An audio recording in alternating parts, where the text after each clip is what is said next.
Halo sobat, kembali lagi ya ketemu dengan saya. Kali ini kita bincang-bincang yuk masalah pusaka atau masalah apa gitu. Ya walaupun aku tidak pernah nunjukin pusakaku kepada kalian, atau aku pernah nunjukin pusaka ya sesekali mungkin ya kepada kalian, tapi kan aku nggak pernah cerita-cerita nih tentang pusaka. Kita bahas-bahas dulu yuk tentang pusaka. Dimana pusaka itu adalah alat bantu. Pusaka adalah alat bantu yang tercipta secara alami dan akan memiliki daya kekuatan power secara gaib yang seringkali kita namakan kodam. Dan kodam itu adalah wujud dari kekuatan pusaka itu. Kalau kodamnya hancur, maka pusakanya hancur. Tapi kalau pusakanya hancur, bisa jadi kodamnya ikut hancur. Tapi bisa jadi kodamnya loncat mencari pusaka yang lain. Jadi kodam itu beraneka ragam. Kalau kalian sering lihat kodam ular biasanya dimiliki oleh beberapa pusaka seperti keris, tongkat, dan cambuk. Itu biasanya berkodam ular. Entah ular piton, entah ular sanca ya, entah ular kobra, entah ular weling. Yang seringkali berkodam ular adalah pusaka seperti tongkat, keris, dan cambuk.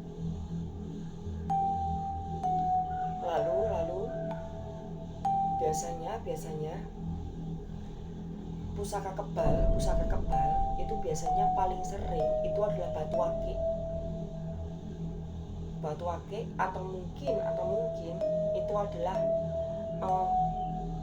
kecil ya, benda-benda kecil. Dimana di alam gaib pusaka itu punya cahaya.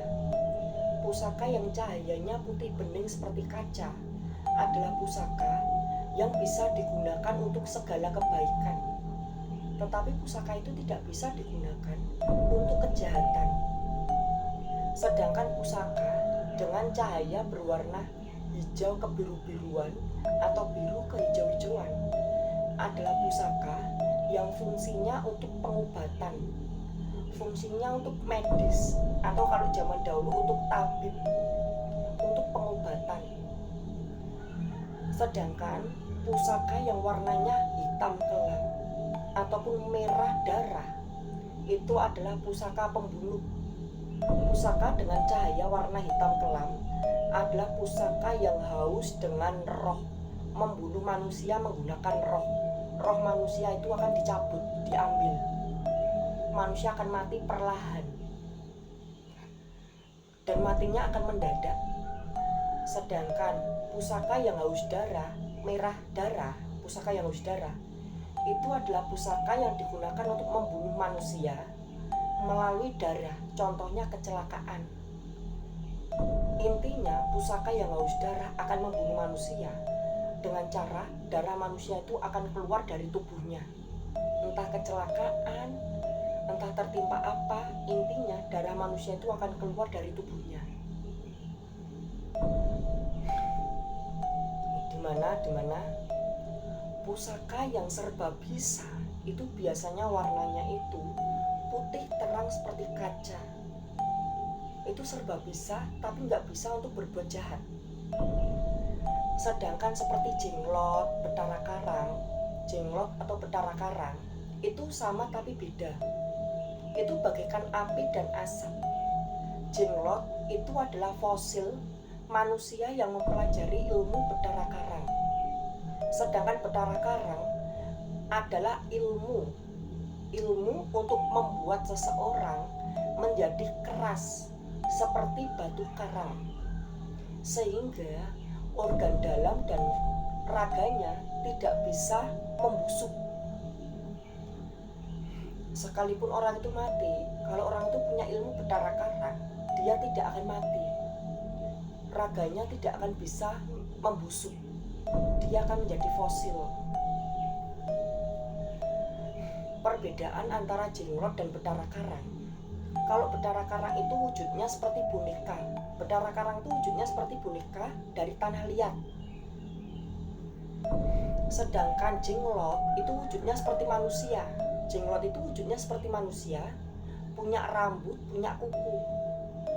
Dan jenglot itu kalau tangan kamu diletakkan di hidungnya jenglot, jenglot itu masih bernafas. Jenglot itu masih hidup. Dimana kalau Betara Karang itu tidak mengalami pertumbuhan. Betara Karang itu tidak mengalami pertumbuhan. Entah pertumbuhan rambut, pertumbuhan kuku, nggak ada. Yang mengalami pertumbuhan rambut dan kuku itu jenglot. Dan biasanya pusaka Betara Karang atau kodam Betara Karang ini bisa digunakan berbagai macam hal. Betara Karang itu bisa digunakan untuk mencelakakan orang, seperti membuat kecelakaan. Lalu juga bisa untuk pengelarisan. Aku pernah lihat toko, tepatnya di Gading, tepatnya di Solo, di Gading. Aku pernah lihat toko menggunakan penglaris dengan bantuan Betara Karang. Dan tokonya tuh laris gitu. Aku juga pernah lihat toko atau warung itu menggunakan batu akik gitu, pernah gitu. Dan bagi saya hal-hal seperti itu sudah biasa gitu, hal yang biasa. Dimana biasanya Betara Karang atau jenglot itu ditanam. Biasanya Betara Karang dan jenglot itu suka daerah-daerah yang dekatnya tuh tempat keramaian. Contohnya perempatan, tikungan, rumah kosong yang depannya atau anunya tuh jalan raya gitu. Atau flyover jembatan gitu. Biasanya tempat menanam Betara Karang atau jenglot. Betara Karang atau jenglot itu hawanya, suasananya tuh anyep, dingin. Saya pernah bertemu Betara Karang, itu suasananya tuh anyep, matanya merah, suasananya tuh anyep, dingin. Seperti saat saya bertemu Onggoinggi. Di Waduk Lalung Sukaharjo. Saya pernah bertemu Onggoinggi di sana. Itu membawa hawa yang dingin, hawanya tuh dingin, anyep, matanya merah. Sama seperti Betara Karang. Betara Karang itu seperti orang tua, banyak rambutnya serba hitam, tapi membawa hawa dingin. Itu beda loh ya. Kalau Betara Karang itu pusaka, kalau Onggoinggi itu adalah makhluk halus, siluman air. Onggoinggi itu siluman air, kalau Betara Karang itu pusaka. Dimana keduanya tuh hampir stabil, hampir sama.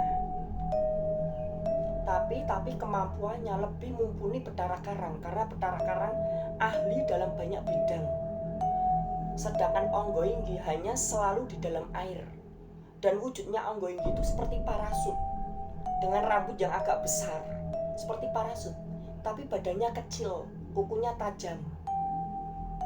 Itu Onggoinggi, karena saya pernah bertatap muka dengan Onggoinggi. Bertatap muka langsung dengan Onggoinggi. Kalau saya belum pernah bertemu dengan dia, saya tidak bisa menceritakan hal ini. Saya bisa bercerita dan saya bisa tahu, bahkan lebih tahu. Itu karena saya berpengalaman. Dan intinya, pusaka itu hanyalah alat bantu. Baik dan buruknya pusaka atau ilmu itu tergantung orang yang mempunyai itu. Itulah kilasan video kali ini. Jangan lupa klik like dan subscribe video ini.